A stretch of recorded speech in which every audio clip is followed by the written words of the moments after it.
The Quintessence of the Philosophers. By Theodorus Mundanus. The Quintessence of the Philosophers. Theodorus Mundanus. His answer to W. Dickinson concerning Quintessence of the Philosophers.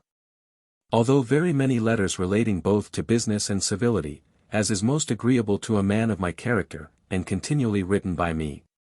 Arid no time does more please and truly delight me, than that which is spent in philosophical reading and contemplation. Yet sometimes I am constrained to give answers to philosophical letters very unlike the mariner of philosophers, because for some reasons, which they cannot but conjecture, I would not appear in the dress of a philosopher. But rather to write in such a form, which may deserve the name of imprudence or ignorance. However, my very learned friend, so greatly was I delighted, and as it were ravished, with your most ingenious, elegant, and excellent philosophic letters.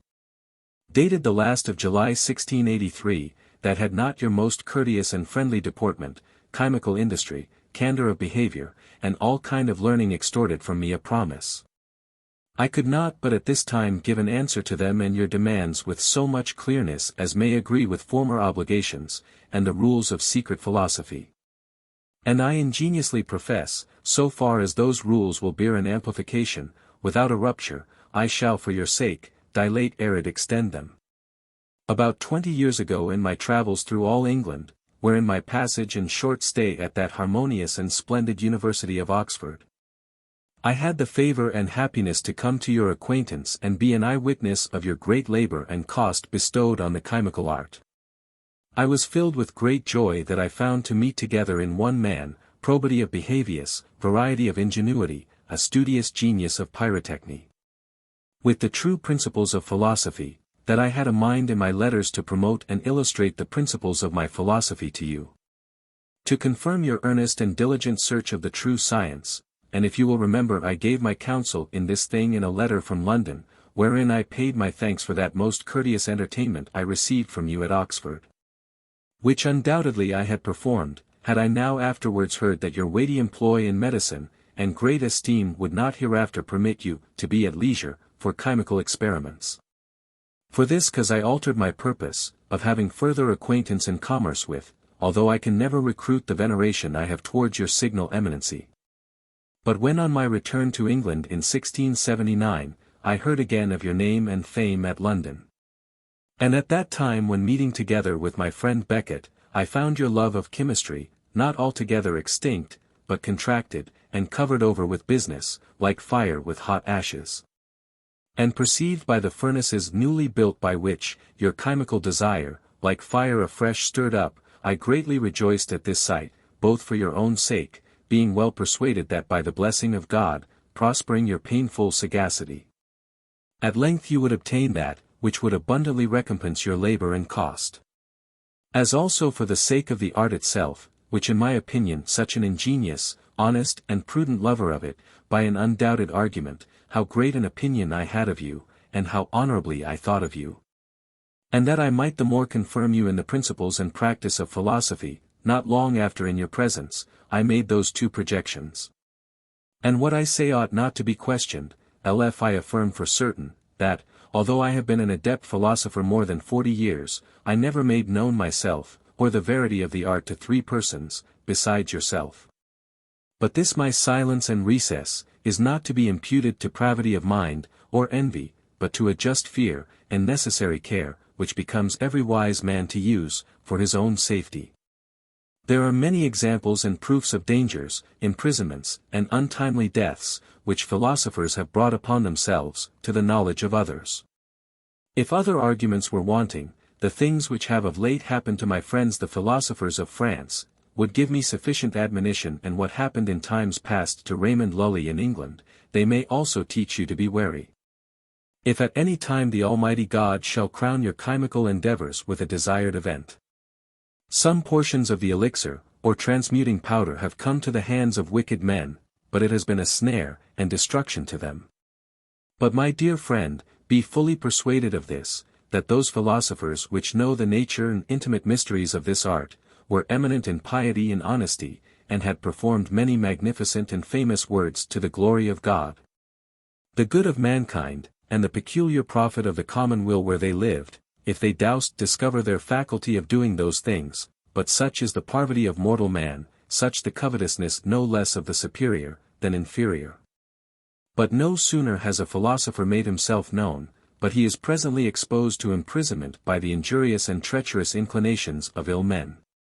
Nevertheless, there is extant in many countries great monuments of liberality and magnificence, and in every age great works have been performed by them which have not been publicly known to be by the help of the Elixir, or to proceed from their beneficence, who were indeed the author.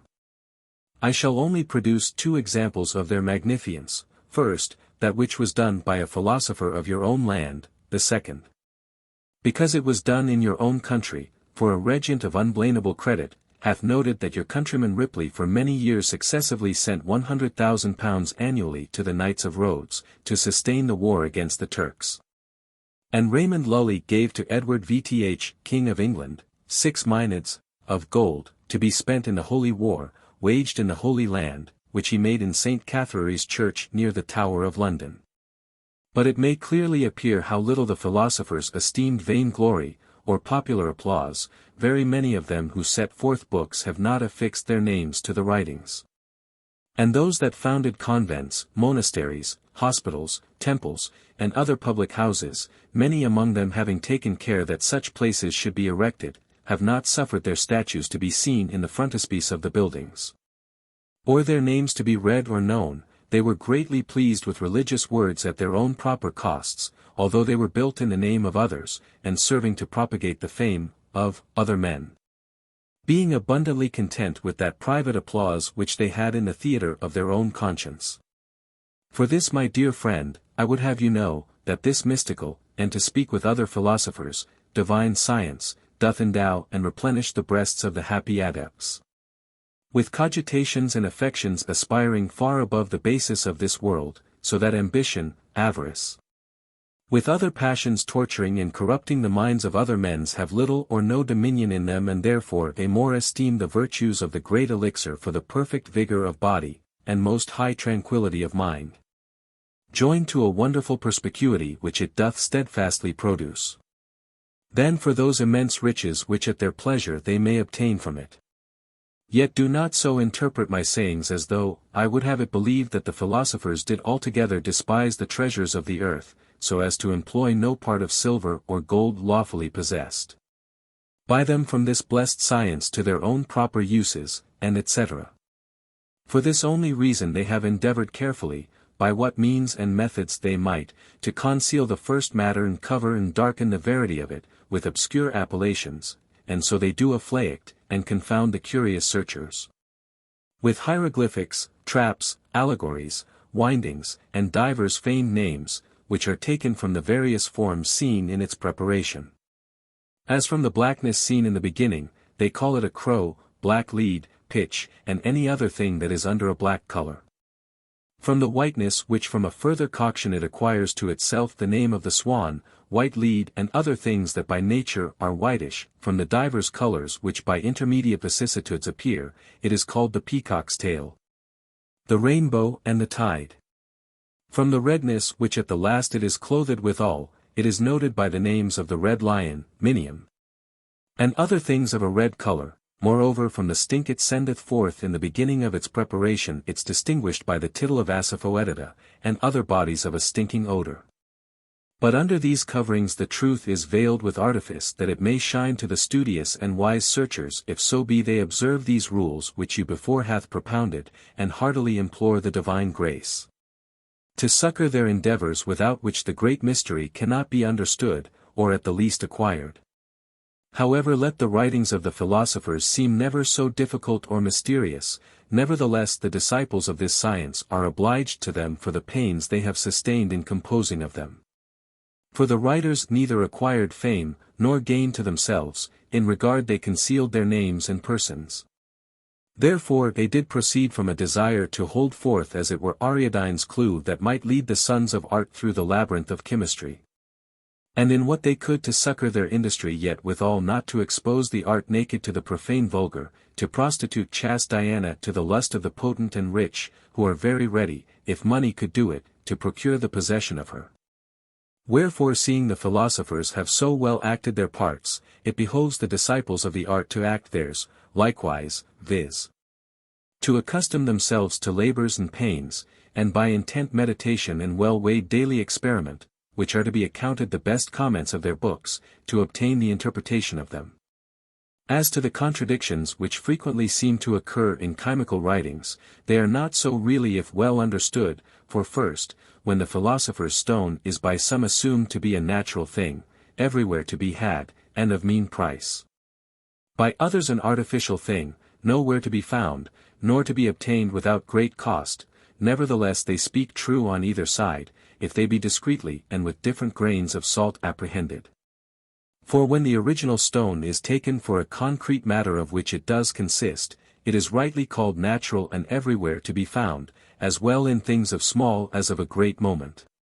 But when it is considered in the state of perfection for the immediate proper object of the philosophic work, it is equally said to be the effort of art, nowhere in nature to be had, nor to be possessed without great cost.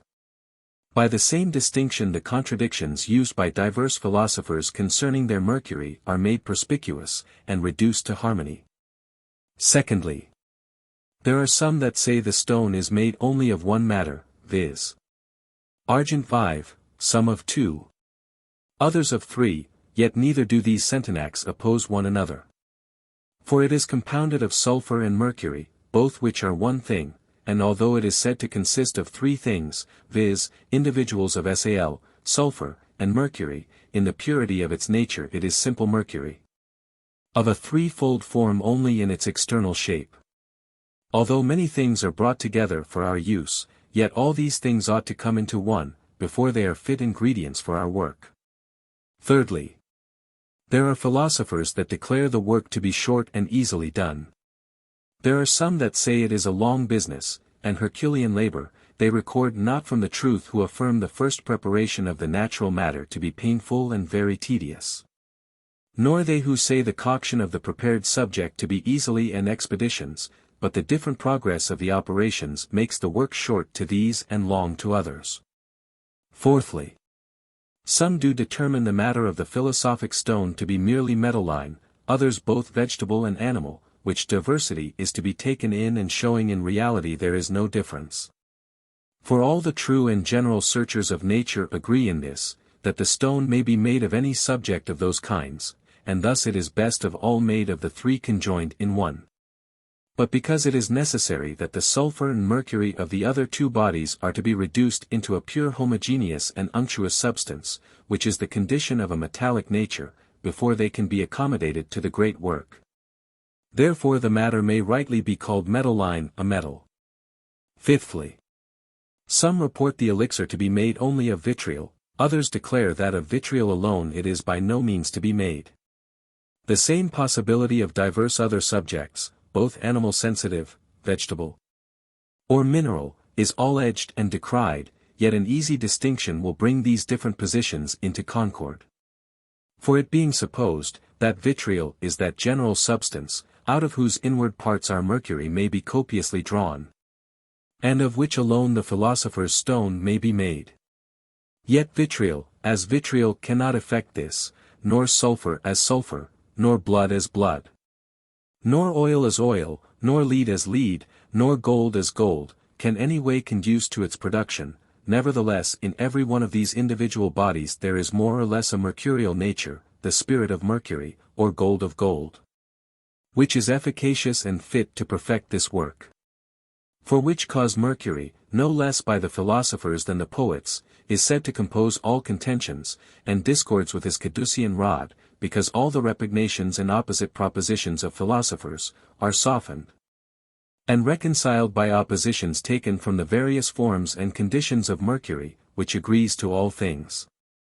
So that if the writings of philosophers are read with due vigilancy of mind, and one sentence compared with another and one book with another, every one, but a little initiated in the knowledge of nature, being exercised in the books, will plainly perceive the truth contained enough, not altogether, but dispersed in them. What one author omits, another contains, the things that one place is silent in, are expressed in another. Neither can anything more with modesty be hoped for from them, it being most insolent to expect that the philosophers should set their closets wide open, and expose their immense treasures to the liberty and rapines of all men. Let the sluggish drones of this science well consider, who rejoice in honey prepared and other labors, whether he does not sufficiently express his love and goodwill, who shows the woods to others, where plenty of pheasants and woodcocks flock together, and the ground where quails and partridges frequent. And with what decency and modesty can they ask that they should be caught for their woe, cooked and dressed and put in their mouths, as meat ready chewed is thrust into the mouths of little children? Let a disciple know for certain that it behoves him to play the Vulcan, and to work out his own lot for himself. To read, to meditate, with the highest study, to spend very much labor, and, which is a harder task to many who thus desire philosophical dainties, to pray frequently and beseech the grace of God, who is the giver of all good things and knows the secrets of hearts, whether their desires aim at a good or evil end. For he that searches into this immense treasure thus by this means he might satisfy the passions of the mind, or more freely indulge the wicked pleasures of the body, shall never bring his endeavors to the desired end. For such an abuse nature cannot. The philosopher ought not. Divine providence will not instruct. For although the general matter of the stone is natural, and the method of working to be performed by the initiation of the daily works of nature, and the work itself is nothing else than a due application of actives and passives, yet the subject matter in which the work immediately begins, is a subtle composition, prepared by the hands of the philosophers. And although it behoves him for a little space to follow nature, yet afterwards it is necessary that he go beyond her, otherwise he will never come to his mark. It becomes him then to separate and conjoin things by some means, which nature by herself cannot make use of, so that industry with and sagacity by the alone conduct of nature cannot direct and show all the meanders of this work, but with how great difficulty, and with what rare success this work has been finished by the institutions of writers. They have known by sad exposition, who being conversant in daily reading of books have made many and great fruitless experiments, whereby they find nothing but dangers, impediments and almost impossible inevitable frustrations meeting every one in this work. I add that the work itself is, by the philosophers almost rendered inseparable, as speaking of one operation when they mean another, or by omitting its beginning or end they miserably confound the most knowing searchers. You may consider that a carpenter, who in a structure of stairs, makes many steps not well joined together, or leaves out some, in the middle or near the top, makes rather a precipice than a right ascent ion, to build the same way by which our philosophers have delivered their processes to posterity to be read, and such is the frame of the ladder which they have ingeniously erected. For how many steps in the beginning have you left unmade and how many afterwards, before you have come to the top? There are many gaps between the purification and the fixation of the matter, of which I believe you are not ignorant. For purification is a thing so difficult, so many and great the turnings between purification and fixation, that even they who understand everything to be so aptly explained to render the work probably easy and clear, are at length compelled to confess, that without the help of a master or the special favor of the deity, it cannot be performed. I readily grant, what before is said, the matter of our work to be natural, and that nature does daily teach and show the manner of preparing our tincture, by distillations, sublimations, solutions, purifications, and fixations which she continually forms, but and how occult the mediate matter is which is enclosed in the casket of nature, which is the center of all things, and how greatly the way to come to it is observed by the most subtle endeavors and wit of the philosophers. This also being granted, with which great labors, experieces, and dangers is encompassed, and are with me persuaded without the help of much eloquence to this belief, that heaven hath the chief disposing of this precious matter, and lays it up for the use of the pious and prudent. Yea, truly the evils which would be perpetuated by this art, were it more common, are of that nature for its quantity and quality that its publication would by no means conduce to the benefit of mankind, nor connist with the duty of a philosopher. Yea, I am persuaded that although an imprudent and rash master of this art, should too openly make known his great mystery, which certainly hath been done by some, nevertheless by the difficulties on the one hand, And the incredulity of men on the other, it would be hidden, and it seems to happen out not without a certain special providence, that not only the rude, and illiterate vulgar, but the learned and most ingenious part of men, do stiffly deny and the thing itself and deride the art as the most vague and foolish of the world, without any examination, or search of the fact, whether the matter be according to nature and any way profitable.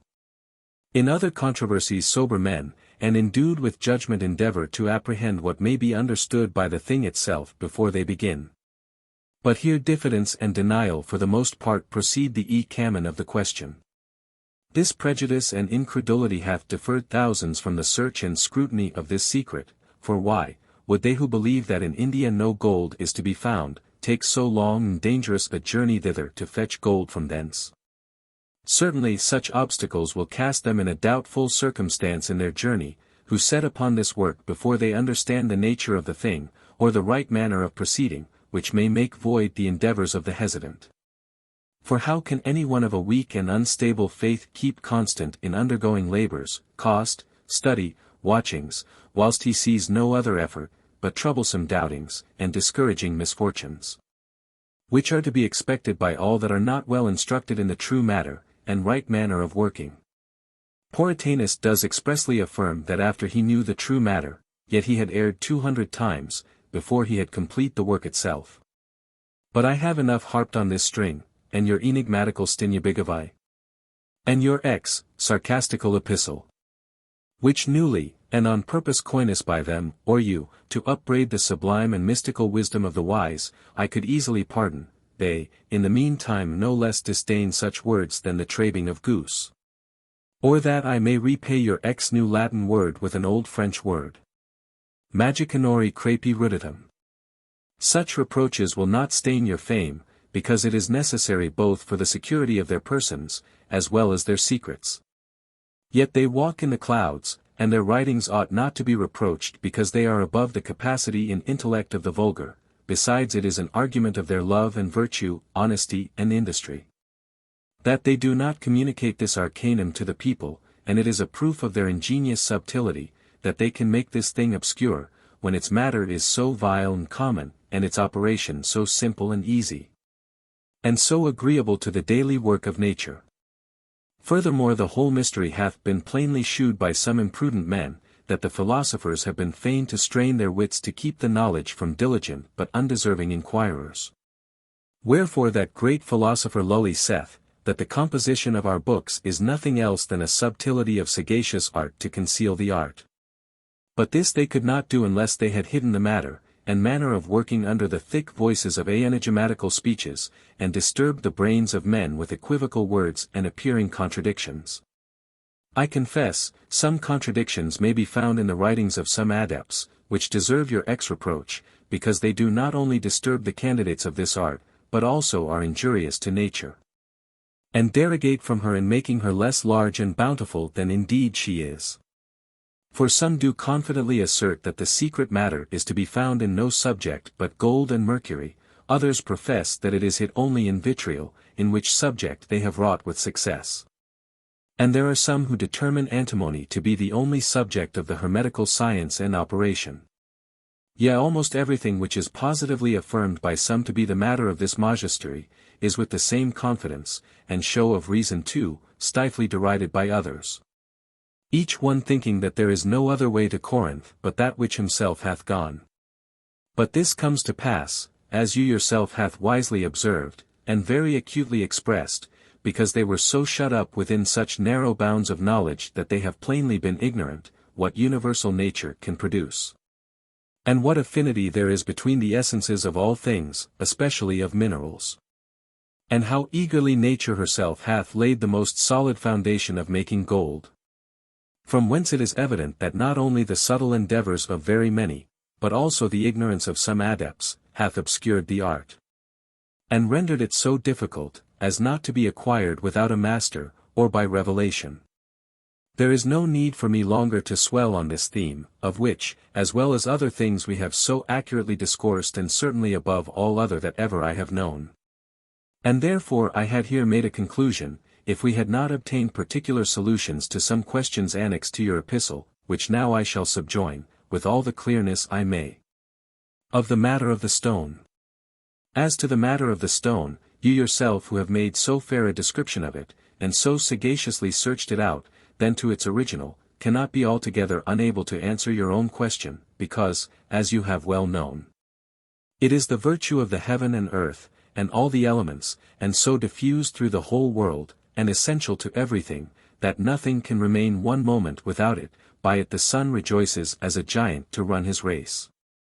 By it he governs the day, and gives his masculine heat to all things.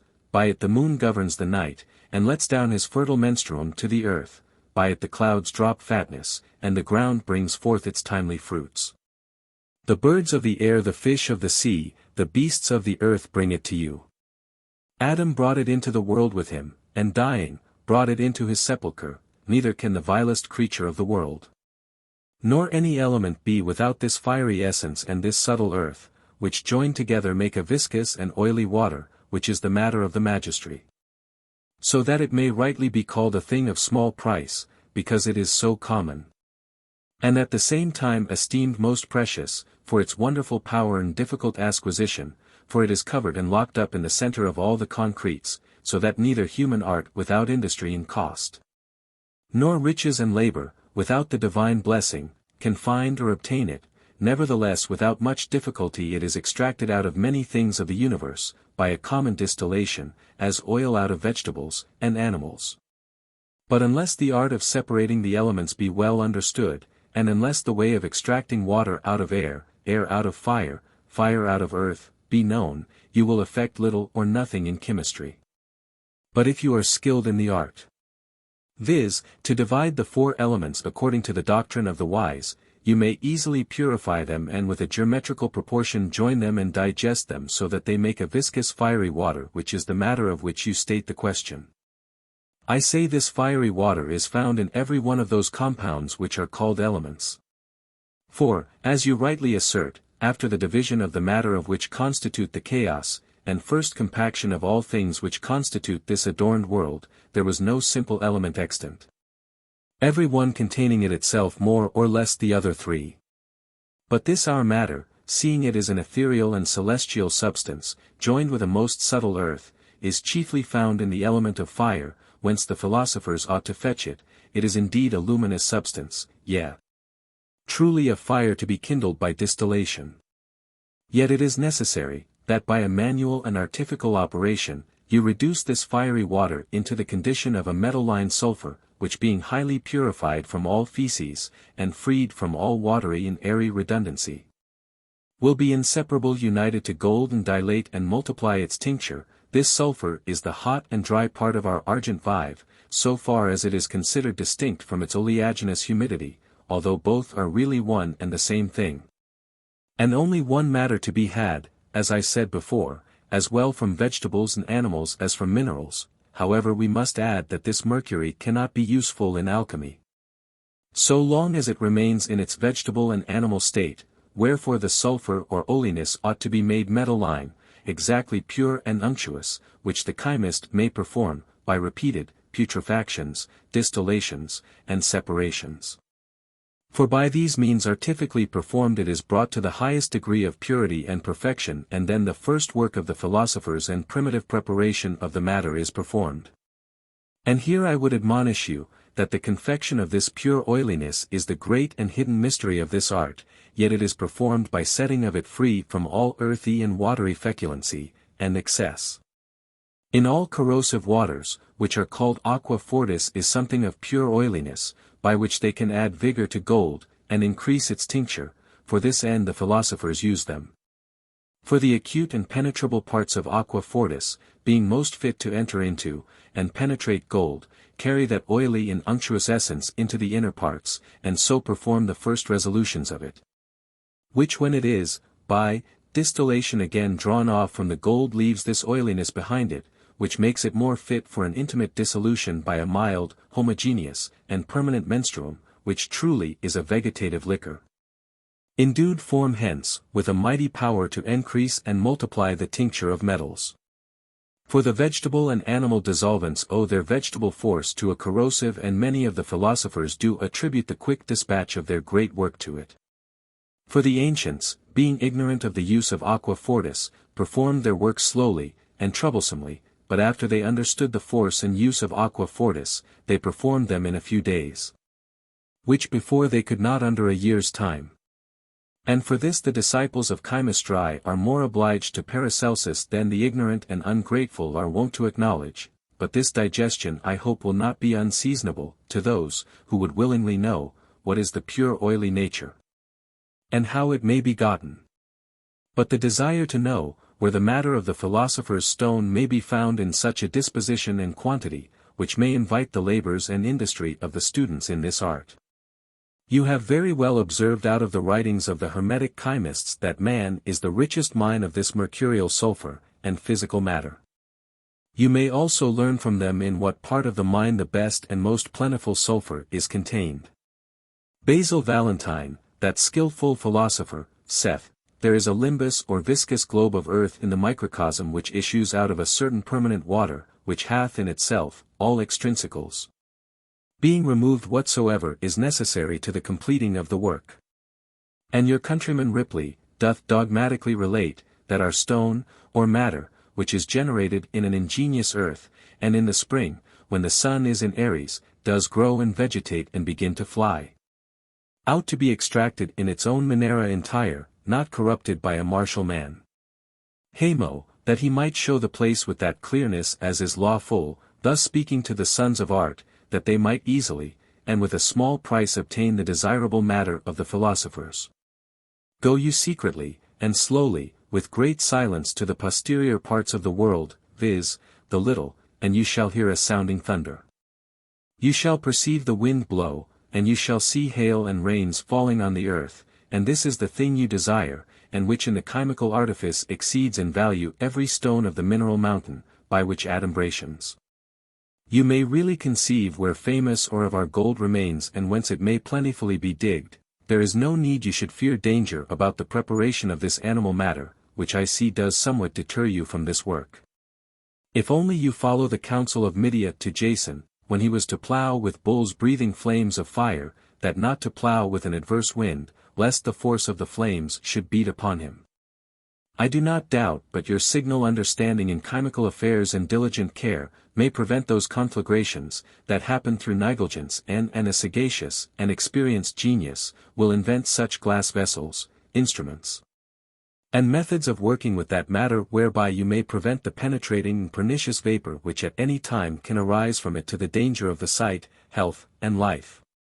And here I must observe that the green and vegetable substance of our argent vive is the food of the philosopher's basilisk, which being not only an animal, but vegetable, and also mineral matter in its preparation will exhale noxious vapors, therefore also in your preparations of these subjects care is to be used that the subtle and unwholesome vapors of mercury may be avoided.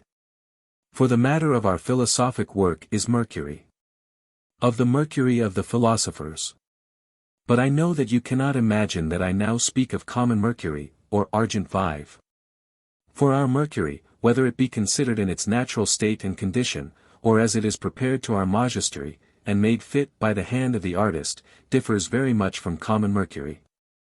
First, the vulgar is found only in some places, and mines of our earth, ours is everywhere, because no concrete body in the whole world, or element is without it. Secondly, the vulgar is the son of nature, generated, and produced under the dominion and influences of the planet Mercury, of an unctuous moistness, and subtle earth. Ours is the son of art, born and produced of two saline substances, which have the same root and stock, by the helping hand of the chymist. Thirdly, the common when it is joined by amalgamation to the substances of other metals, receives not into itself the natures and qualities of the different metals, nor retains properties so communicable as are agreeable to the planet Mercury. For he, viz. the planet Mercury assumes the nature and quality of all the planets with whom he is aspect in conjunction. But ours admits the nature of every one of the minerals, for these are the inferior planets, and mixed bodis, with whom it is mixed. Fourthly, the common is a fluid substance, which will move and run upon a plane superficies. Ours, in whose composition the quality of the earth transcends the quality of the water, is a dry thing, or, as the philosophers term it, a dry and coagulated water, of a salt nature. Fifthly, the vulgar is cold and moist, ours is hot and dry. Sixthly, the common, the more it is distilled the more subtle, and volatile it is made. Ours by coction and distillation is made thicker and less fluid. Seventhly, the common after distillation, remains the same thing it was before, viz. Mercury. Ours, by a gentle distillation is formed into a watery spirit and fixed earth. Eighthly, the common is dissolved with a black and combustible sulfur. Ours hath in it a most white, most red fixed and incombustible sulfur.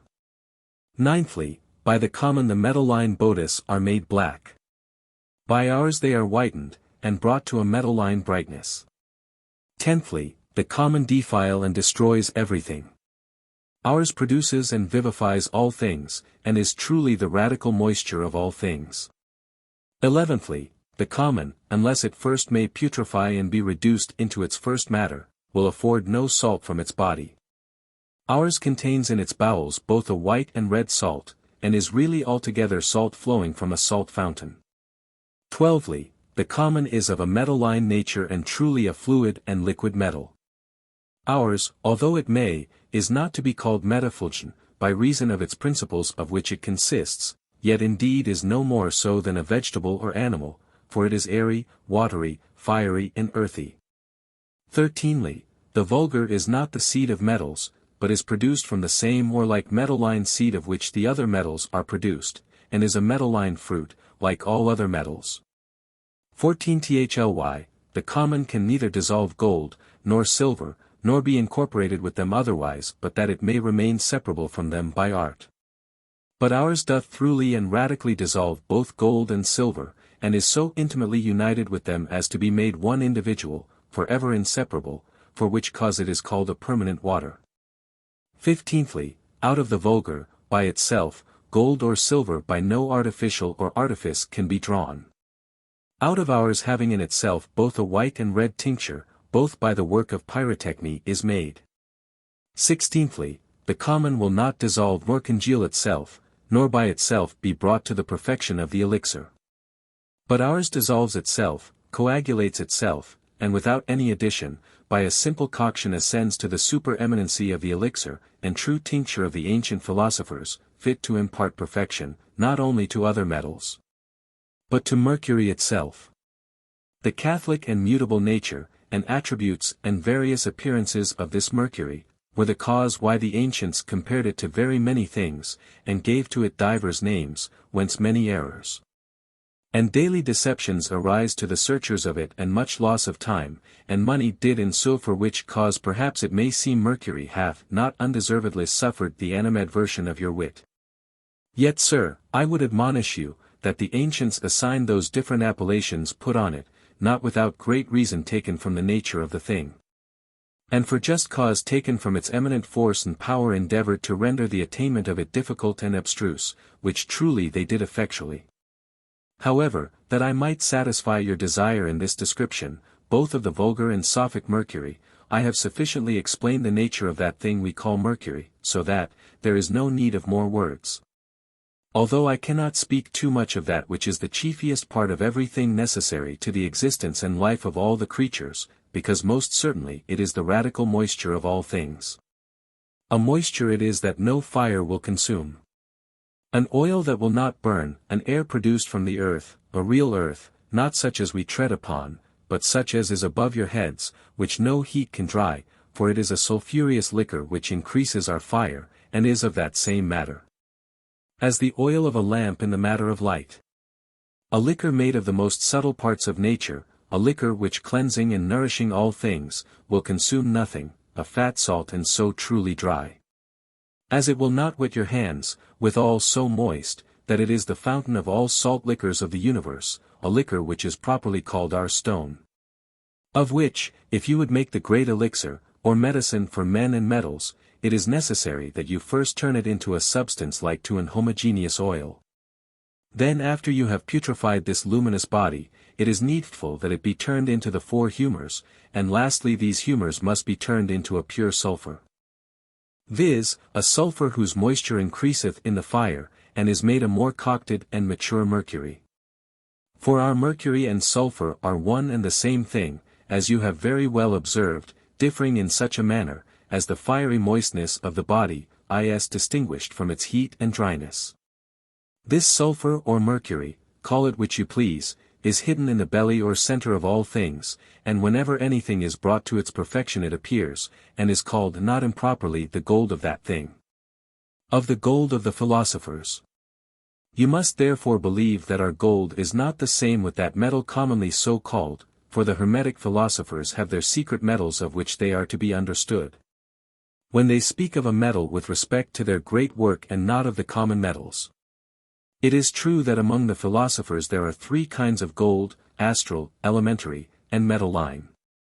The astrals is the pure and fiery salt which the sun, by his potent rays produces in the stars, and it is carried hither and thither by the effluviums of those stars through the whole firmament.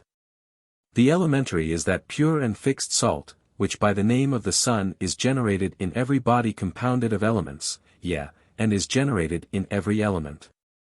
The metalline known to every one is more loved by the ambitious and covetous than the philosophers, for although they can open common gold and make it crude, so that it may be made the matter of the work, yet they always chiefly desire the other two, as more fit subject for their operations, and more capable of effects more stupendous than common gold. Therefore the goodness of the Creator is to be adored, who hath made our gold and silver more common than the gold and silver vulgar, and hath placed them there to be found where our mercury shows itself. For they are really no other thing, than the red and white fixed parts of mercury, by which the volatile and flying part is made fixed and permanent. Therefore I have said, the matter of the mercury and gold is the same. But the oil or sulphur is better concocted in gold, than that is in mercury. Our gold and silver are unctuous and liquid substances, both extracted out of the same body, where they lay hid, left there crude, and imperfect by nature. But when by art exactly purified and concocted, they are made 1,000 times more efficacious, and potent, than common gold can ever be made. Common gold is dead and buried in the tomb of indurate concoction, where nature, after it had acted to the utmost of its powers, left it without any capacity of rising to a higher degree of perfection or of imparting perfection to viler substances, unless first it be reduced to its original and crude condition. Or to the nature of our gold, which is a moist substance opened, green, vital, and of a vegetative power, and apt to be higher and higher exalted, till it puts on a superlative energy, far above human power, whose weak and limited faculties cannot carry up our gold to such a wonderful height, to which its growing and multiplying nature could continually lift up itself. Without such a gold, whatever vain boasters prate, the true aurum potable cannot be made. Now I know that the ignorant will wonder, and let them do it, that I declare this stupendous matter, which is called gold, a vile common and unctuous liquor. But those who are not altogether ignorant of our mine work, only ask me, out of which mountain this golden salt may be most plentifully digged? Let Ripley answer for me, who declares that our best mercury, or which is all one, our best gold is brought to us in skins from the mountain Passabaus. But that I may speak to the comfort of the diligent searchers, not only India, or to bring them nearer home, Hungary, but your Britannia also abounds with most rich mines of it. But the divinatory rod, by which these mines are to be sought out ought to be of a metalline nature. I understand that some physicians have tersely written, of golden teeth which grow in the mouth of a Cilician boy. But they might with greater truth, largeness and elegancy discourse of our gold, which grows in the bowels of every man, yea in every part of him, but in some parts more plentifully than others, or I have said before, and acknowledged by you. But this is a most certain and clear axiom, that, of whatever matter our gold is had, that matter is called the philosopher's mountain. Of the mountain of the philosophers. This matter is therefore called our mountain, because our white and red tinging sulphurs, which only are the true gold and silver of the wise men, are plentifully generated in it, and are extracted thence, by the art and labor of a prudent miner. And I may lawfully assert, notwithstanding your facetious tauots, that there lies in our mountain, a more precious treasure, than in all the mountains of the whole world. Because, not only an influence and inexhaustible quantity of gold and silver, but also of gems, abundantly transcending the natural may be had from them. Those mountains are of a saltish nature bursting out with an unctuous humidity, which humidity is the sea of the philosophers. The sea of the philosophers. For out of these mountains of salt, the philosophers striking the rock, flows a perpetual and copious river, of an unctuous, or fat water which moistens the whole mountains. Neither can it ever be dried by the heat of the sun, or exhausted by any rivers which can flow from them.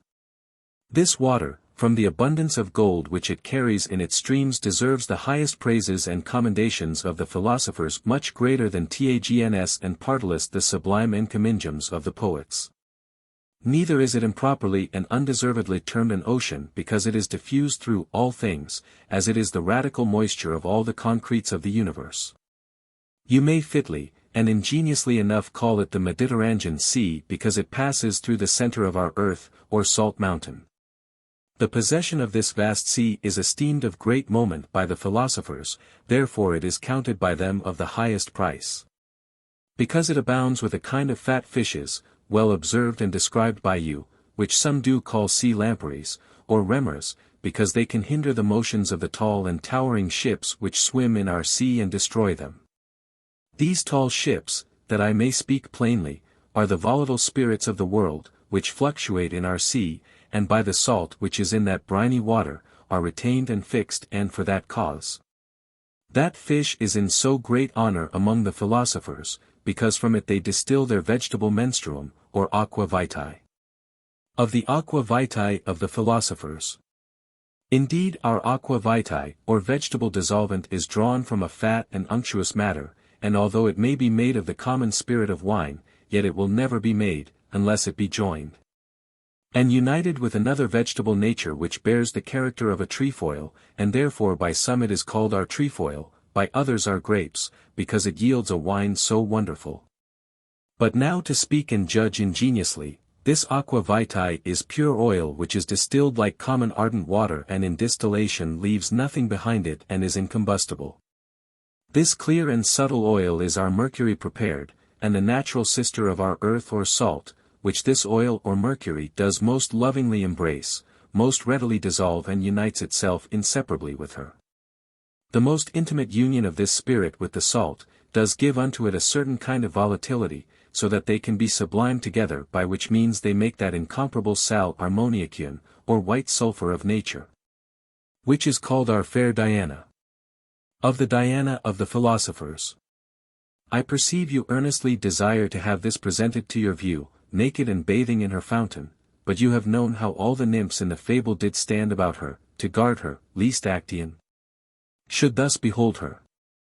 The same thing do all the philosophers, who with great might and study endeavor so to veil her that she may not be exposed to any, much less the lascivious and effeminate. As to you, my friend, I have before told you, with what obligations I am bound, by which I am made unable to give you that demonstration which my great opinion of your virtues and good will towards your courteous and generous good disposition would prompt me to gratify your honest desire. But I clearly perceive that from your diligent reading of the philosophic writers, wise observations and experimental operations, you have already known so great a part of this mystery that I can scarce doubt that if you persist in the search of the chymical wisdom, and God does mercifully favor your endeavors, in good time you will thoroughly understand what you so greatly desire. It is granted me to say this, that the fountain in which our Diana doth bath, and wash herself, is nothing else but our aqua vitae, in which the salt and white sulphur of nature that is our Diana is dissolved, and by digestion made wonderfully pure and potent. This aqua vitae is thus made. Take the choicest sulphur, which is very acid, and the best mercury, which is very oleous, accurately remove all earthly feculency, by sublimation or distillation, make the mercury very pure and subtle, with common salt, vitriol, or both together. When they are so purified resolve them, and unite them by the means of a distilled water. Afterwards by due fermentation and digestion, you shall have a clear and uniform liquor which is our wine. Take this wine and putrefy it in horse dung 30 days, or in a good vaporous bath, that the elements may the sooner and better be separated. Afterwards, put it into a fit glass vessel and distill an ardent water from it, which ought to be rectified till the whole burn away. Or inflame any particle of linen or cotton dipped in it, then proceed thus with the wine, distilling the phlegm from it, till there only remains a certain substance like liquid pitch. Coabate the phlegm upon this liquid pitch, distilling it with a moderate heat in balneo, then take the remaining matter, pour upon it so great a quantity of rectified ardent water as may rise 3 or 4 fingers above it. And strongly shake the matter together that they may be well united. Then distill the spirit in a gentle heat in balneo, leaving the moist matter in the bottom like mud. That moist matter put in a putrefying heat for 6 days, then distill the remaining spirit in ashes. Then add fresh spirit to the matter in the bottom, and lastly put it in a putrefying heat for 6 days as before. After that distill the animating spirit in balneo and repeat the former course, till the spirit has extracted the soul from the body. Which you may judge to be done if you find the earth hard and dry. Take this earth after you have weighed it, and put it into a fit vessel for digestion or circulation, and add to it the EITH part of the animated spirit, and then circulate till you see all the spirit exhausted by the earth. Then open the circulatory vessel, and put in an alembic, and extract a little quantity of the moisture, which will proceed from it, and have the taste of common water. Then pour in a 7th part of the animated spirit, and again put on a blind head, and digest as before, till you perceive all the spirit exhausted, then do as before and pour in a 6th part, then do as before, then a 5th part, after that a 4th part. Observing the same method till the earthy matter be made white by the imitations by the animated spirit. Then take this white matter or earth and put it into a fit vessel, which must be coated as high as the matter ascends, and sublime that which rises from the feces. This sublimate is the white sulphur of nature, our sal ammoniac, our fair and fat Diana.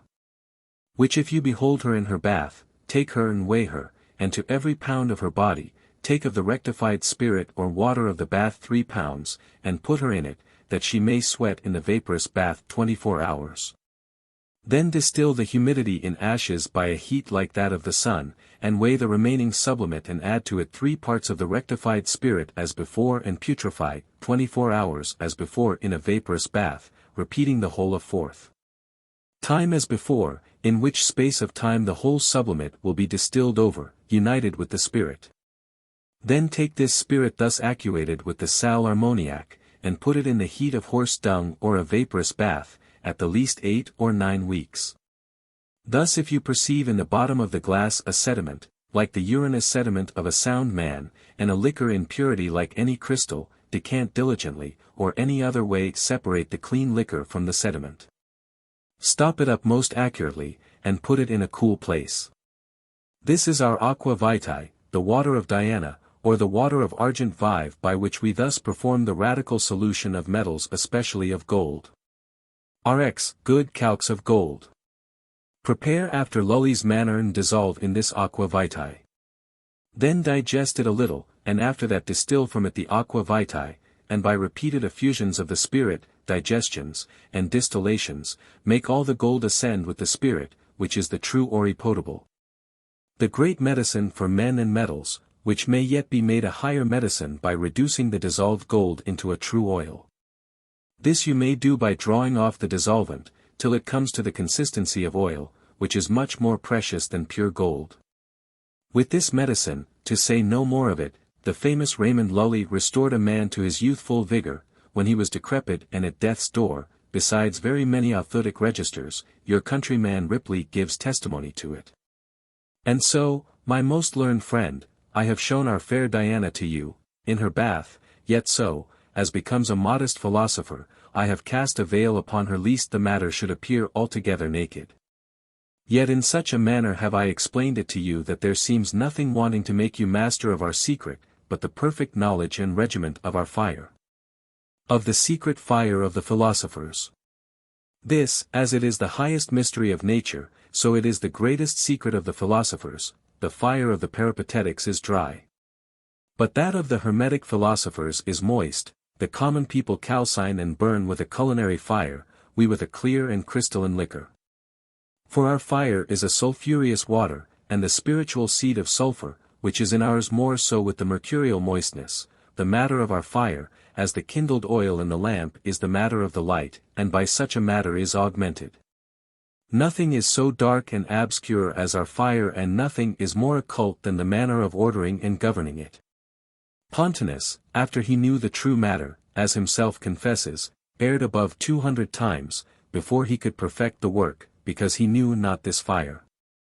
The knowledge yet is so necessary, that, when on a time, a society of the sons of art met together on purpose to debate on the great work, so that they should manifest nor every one knew of it.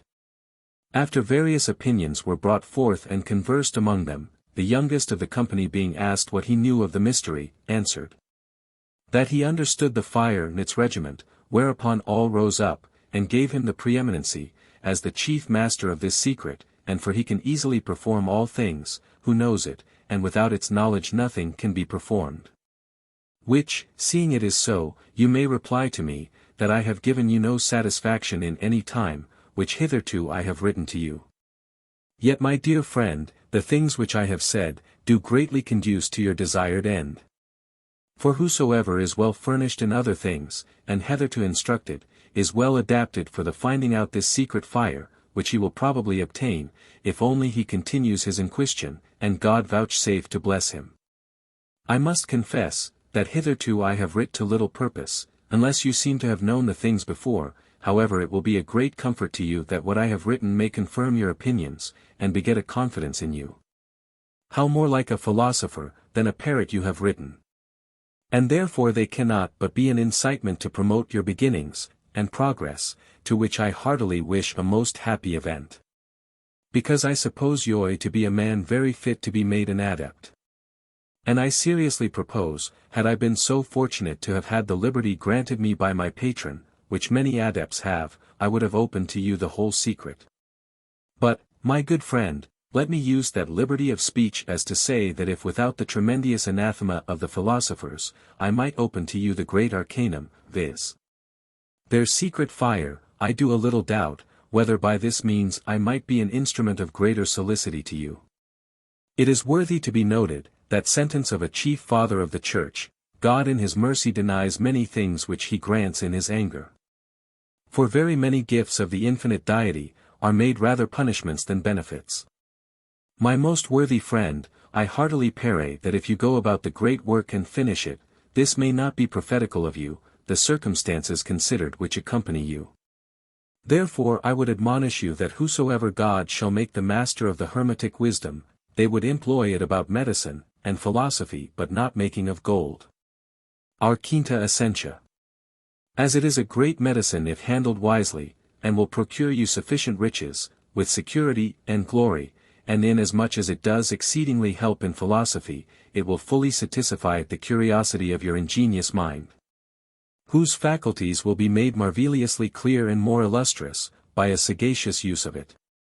Also the perfect soundness and vigor of your body, will be conserved, by which you will partake of so great solicity, as a mortal in this life is capable of. Truly, sir, the power of this elixir is so great, when it is raised up to that sublimity to which it may be raised by the art of secret chemistry, and not only in the three families of vegetables, minerals, and animals, but in the whole kingdom of nature, so wonderful, that without any consideration of its power to transmute the base metals into gold, it may highly deserve that your panegyric elegance, which no other science or art, as far as I know, doth so well deserve, and will decently bear those rhetorical dresses, which you elegant past hath adorned her with. So that I cannot wonder that so many wise and ingenious men in every age, have laid out such continual study and vast charges for it. Although they could not but have before their eyes, the great difficulty of the thing, and many examples of adverse event. Neither can I disapprove of your eager desire of that thing which makes the adept philosophers so rich, so great, so good, and so happy. On the contrary, I greatly praise your prudence that you well take care to be instructed how you shall get to the mark before you begin your race. As to the bad qualities of our mercury, Receive after this the rule of instruction how you may avoid the harms which happen to many in the first preparation of it. Truly they are many, and sometimes very doleful. As dolours and heaviness of the head. Palsies, swoonings, loss of the sight and other senses, sometimes cough, violent catarrhs, physics, ulcers of the lungs, and pains of the limbs, and generally such coagulations of the blood, which necessarily will be the cause of very many diseases. Which you can very well reckon up, for although our mercury may be drawn from things no less familiar, and safer than bread and wine, and after due preparation is a thing most friendly to our nature and the most wholesome of the whole world. Nevertheless, in its previous preparations it is very nixious, that it is so, I very well know, but for what reason I would have you learn, whose acute ingeniosity can penetrate the highest depths of nature, and explicate the causes of the most hidden effects. I do the more earnestly desire this instruction of you, for your new and ingenious excogitation of the nature of salt. I shall be greatly obliged to you if you send me your conceptions on that argument a little more large, also of the nature of blood. The facts which you have already given of these things makes me sure they will be very acceptable to me, and will abundantly satisfy my friends, which are a society of good ingeniities, and who have long since conceived a great opinion of you.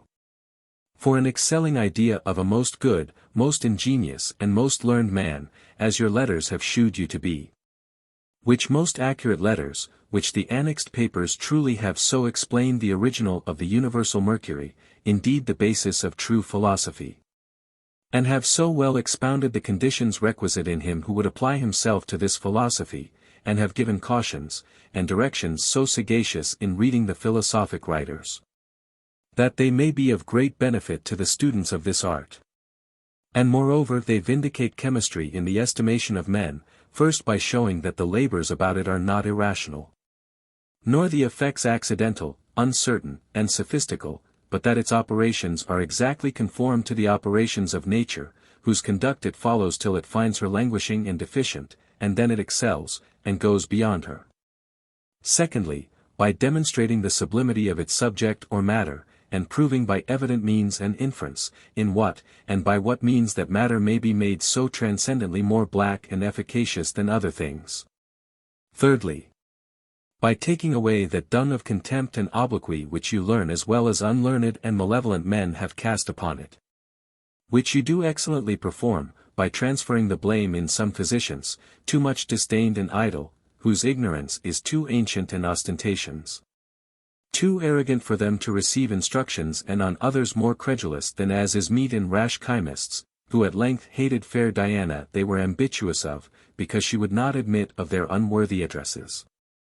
Or as some poor smattering and vainly boasting distiller, for all these have either malignantly, or unwittingly contributed to the infamy of this most excellent and most profitable science in the whole world. But your epistle as to the notions aforesaid, hath defended her with so clear reason, wit, and so ingenious fantasy and with the structures of all kinds of learning that I never met with anything among the chemical writings, that may so allure and delight the studious reader. Therefore I do importunately desire that as soon as you can, you will get it printed. As to the amplification of your thoughts of the nature of salt and blood, pray at leisure send it me not with greater haste than your business will admit of. The philosopher's parable, or romance called the Journey of Philerius to the Mountains of Mercurius, which came to my hands with your most learned epistle, I read with great delight. It is a most ingenious design, and his purpose excellently well expressed by you in the following words. For as much as a great part of mankind are for following the genius of our age, which admits of no kind of speaking or teaching, but that which tickles your minds and flows and slides with pleasure unto them.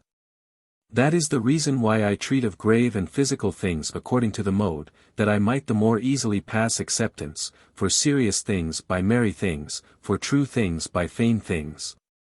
And that I might secretly introduce the students of wisdom, unto the more hidden mysteries of nature. By known and familiar things, readily insinuating themselves into our senses, that so perhaps I may with a certain new allurement hereafter entice those very men into the love of chemistry, and at length bring them unawares to true philosophy. Who do start back at the tittle of this book, as at the sight of an hobgoblin or ghost, and after the reading of some pages full perhaps of hard crabbed speaking, afterwards reject the whole writing as enchantments. The author's name is not to it, but this period I guess may be attributed to you for all if it does savour of Dickinson. Without doubt it will delight and entertain the reader that is given to the study of philosophy, and therefore it will attain the same effect, as I believe, on the candidates of natural science, which you aim at. Namely the increase of chemic and true philosophy. But to return to mercury, from which I have made a long excursion, seeing its first preparation is very obscure, troublesome and dangerous, therefore many of the later philosophers have applied themselves to other ways of working. Some to the making of mercury without separation of the elements, some have prepared this mercury out of common gold, and common mercury. Of whom also they who know how to putrefy the bodies make a great work, though much inferior to those which can be made by our more general mercury, and of a sulphur of a certain well-chosen earth. Common mercury, but pure and virgin-like, may be animated, that it can readily and radically dissolve gold without any heat, which being so united nothing is wanting but a philosophical coction, that they may be made an elixir. And perfect tincture nor division of the various manners by which the philosophers made the mercury, yea, if it be understood with some grains of philosophical salt, according to our way of speaking, is sufficiently true. Of which the heavenly manner was used by some more ancient, and also later, which made it very secure and produced signal effects. Yet notwithstanding the ill savour and danger of the preparation, the philosophers generally made their mercuries of a matter of an airy and waterish kind. Because they, being well instructed by Medea, know the art of avoid the calamities of the dragon mercury, as also because the elixir made of those matters yields the most powerful and general medicine for men. Of the universal medicine. That there is such a medicine the adept philosophers well know by experience, therefore they have just cause to assert the verity of it, but wherefore this is accounted possible, and how it produces such general and contrary effects. You have given sagacious and manifest reasons, which become an acute philosopher, and deserves credit from all men, but those who will consent to nothing out of the common path of nature, without a demonstration. Yet this I may freely speak. That although your reasons drawn from the intrinsic nature of the great panacea of the philosophers, most excellently resolves the question, yet there remains an intrinsic argument taken from the death of the philosophers themselves, wanting our consideration and worthy of an apposite answer. For the question is, wherefore are not the ancient and adept philosophers yet alive, strong, youthful? And why any adepts after them have sickened and died, no less untimely than other mortals? If so be they have got a medicine that can cure all diseases, and keep and restore the hot and radical moisture. The answer is not difficult, because it is certain that God Almighty has prefixed an appointed time, beyond which no art can extend the age of any man. Job asserts this truth to you, saying in the I4th chapter and 5th, v. His days are determined, the number of his months are in thy power, thou hast got his bounds, which he cannot pass. So that although that panacea can conserve health, and youthful vigour to the end, yet in the meantime it cannot prolong the afore-appointed end of our days. Neither ought the short life, or sickness of the adepts to be to the disparagement of this medicine, because it is held for certain that many possessors of the elixir for metal, were not makers of the elixir for medicine. For they are not one and the same thing, at least they are not so perpetually. Besides, many who were makers of both elixirs would make no use of that which was fit for medicine, not desiring to prolong that life, which detained them from the fruition of a far better. For the full science of this great mystery of nature did imbue them with wonderful understanding of the deity, and represents to them so lively an image of the eternal life to come, that they cannot in the least doubt of it. For which cause they are induced to live pious lives, and with fervent zeal adore the Creator, and so they desire to be dissolved whensoever it shall please God, that they may enjoy that beatitude, which is at present to the eyes of their minds, as the face appears in a looking-glass. To these things I add, that many adepts, who in the middle of their age were numbered among the dead, have lived very long after. For that they might avoid troubles, and danger which accompany such men, whom others either know or vehemently suspect to be the possessors of this wonderful secret, have gone as strangers out of one country into another. and changed their names, and so have securely and freely lived to the limit appointed by the decree of the omnipotent God. Therefore, to sum up all, those that understood the nature of this medicine and have made trial of it, and seen its wonderful effects, cannot deny this testimony of its praise, that it hath a natural potency to cure all diseases. And this truly is by much a higher praise than what can justly be ascribed to the best Galenical remedies, those triflers which are the cause why so many diseases are esteemed uncurable, and so can know the vigor of languishing bodies. Lastly, that there is a means appointed by God to extend the health and vigor beyond the common custom of nature, to whom God hath vouchsafed to grant a long series of years. Artephius, by the help of this medicine lived more than 1,000 years, and the patriarchs of old were very long lived. Concerning the long life of the patriarchs. Although the Holy Scripture hath hidden in silence the cause of that long life, yet tradition which flourishes among us hath not been silent of it, and not only from that, but from rational inference we conclude that this great and universal remedy was the only instrument of their long life, and that so great a long life was not common to all before the flood, but only to the patriarchs. And perhaps a few others, if long life was granted only to the patriarchs for the sake of multiplication, that so the world might the sooner be filled with inhabitants, it would seem necessary that others besides the patriarchs, seeing they were but few, should have been long livers. But that long life was not granted to them for this end is reasonably inferred because each one of them consumed many years, as Adam above 180 years before they begot children. Whereas before the term of so many years they might have generated a sufficient number of children to inhabit many regions.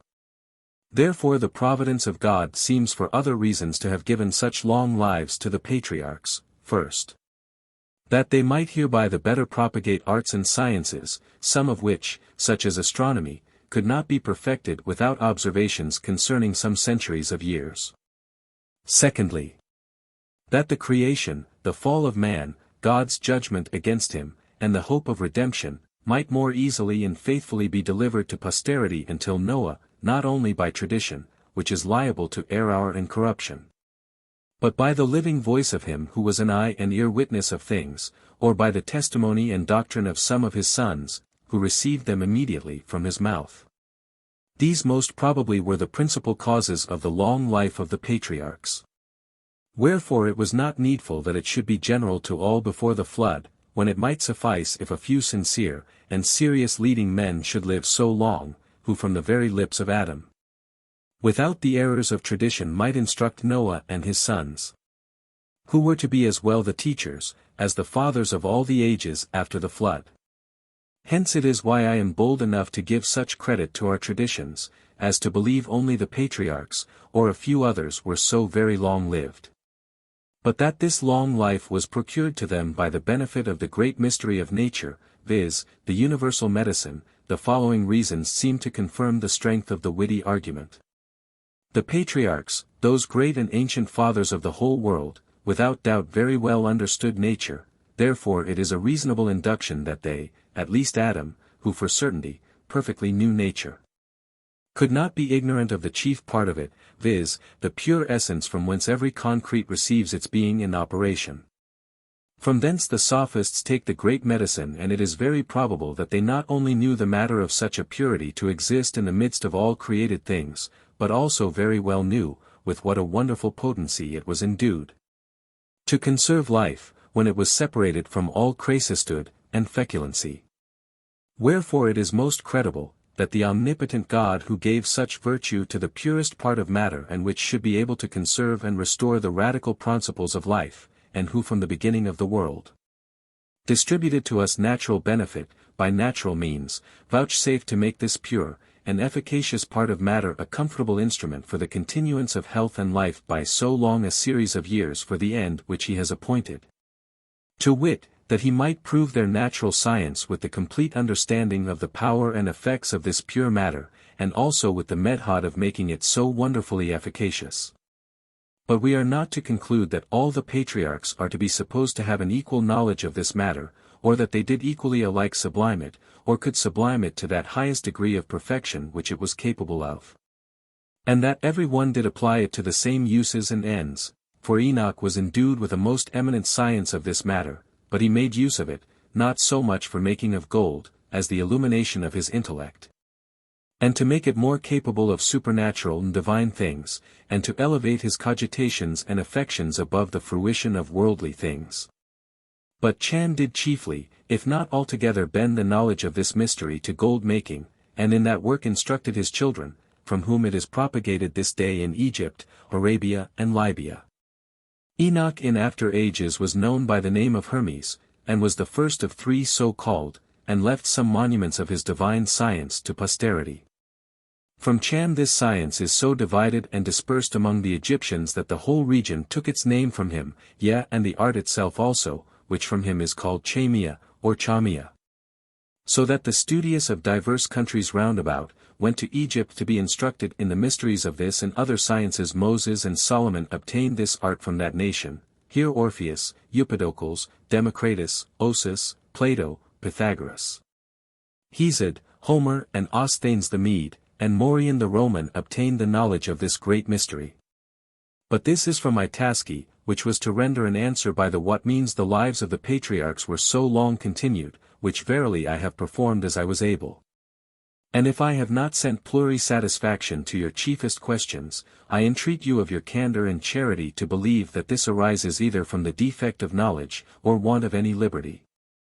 And you may in no wise doubt, but I am not only a great admirer of yours but also sincerely your most loving friend, a most humble servant. Theodorus Mundanus. Paris, the 10 of the calendar of October, 1684. Liber Nicola Hinckley. 1692. British Museum, Mrs. Sloane 3762. How do you find this book? Any thoughts about the book or the author? Any suggestion for improvement? Please take a moment to share your thoughts in a comment. If you like it, share it with your friends who might enjoy it as well. Subscribe to keep in touch. Visit CompleteAudiobooks.com for more quality content.